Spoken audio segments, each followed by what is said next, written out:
आज हम जो महंगे महंगे लेदर के शूज पहनते हैं, लेदर की जैकेट पहनते हैं, लेदर की बेल्ट लगाते हैं, लेदर के मुख्तलिफ सामान इस्तेमाल करते हैं, इन कच्चे चमड़ों को इस्तेमाल के लायक जानते हैं किसने बनाया?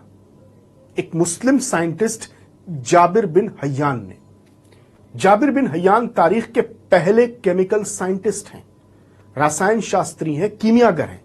चमड़े को रंगने और बदरंग होने से बचाने का तरीका भी जाबिर बिन हय्यान ने ही इजाद किया। इन्होंने सबसे पहले चमड़े को रंगने के लिए ऐसा केमिकल बनाया जो न सिर्फ चमड़े में चमक पैदा करते बल्कि कच्चे चमड़े को इस्तेमाल में लाने के लिए खूबसूरत बनाने का काम करते। इन्होंने कार्बोनेट, आर्सेनिक, सल्फाइड, नमक के तेजाब, नाइट्रिक एसिड, शोरे के तेजाब और फास्फोरस की खोज की है।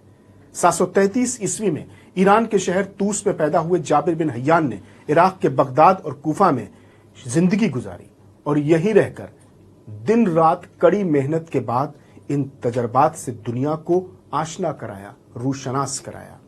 दरअसल जाबिर बिन हय्यान हुए, इब्न सिना हुए, इब्न हैथम हुए, इन्हें सिर्फ साइंसी और दुनियावी ही इल्म नहीं था बल्कि अपने दौर के बड़े आलिम थे। इन्होंने दीनी तालीम से ही दुनियावी तालीम का रास्ता निकाला था। इन्होंने कुरान को सिर्फ तिलावत के लिए नहीं समझा था, सिर्फ कुरान की तिलावत नहीं की थी, बल्कि ये देखा था कि कुरान कहना क्या चाह रहा है। कुरान कहता है कि तुम जबान रखते हुए बोलते क्यों नहीं, तुम दिमाग रखते हुए सोचते क्यों नहीं, क्या तुम्हारे जहनों और जबानों पर ताले पड़े हुए हैं?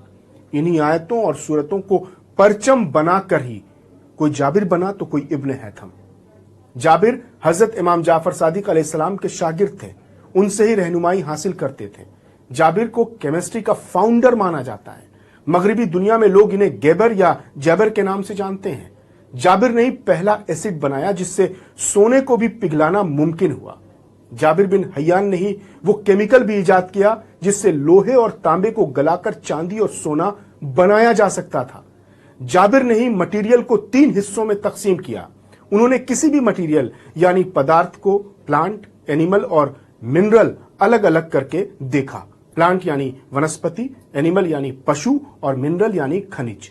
जाबिर ने अपने इन इजादात यानी आविष्कारों से अपने जमाने में तहलका मचा दिया। उस दौर में लोग बालों को रंगने के लिए मेहंदी का ही इस्तेमाल करते थे। जाबिर ने ऐसा केमिकल फार्मूला इजाद किया जिससे बालों को लंबे वक्त तक काला रखा जा सकता था। जाबिर बिन हय्यान को बाबाए कीमिया यानी फादर ऑफ केमिकल साइंस भी कहा जाता है। जाबिर ने 200 से ज्यादा किताबें अपने तजर्बात पर लिखी हैं जिससे दुनिया आज भी फायदा उठा रही है।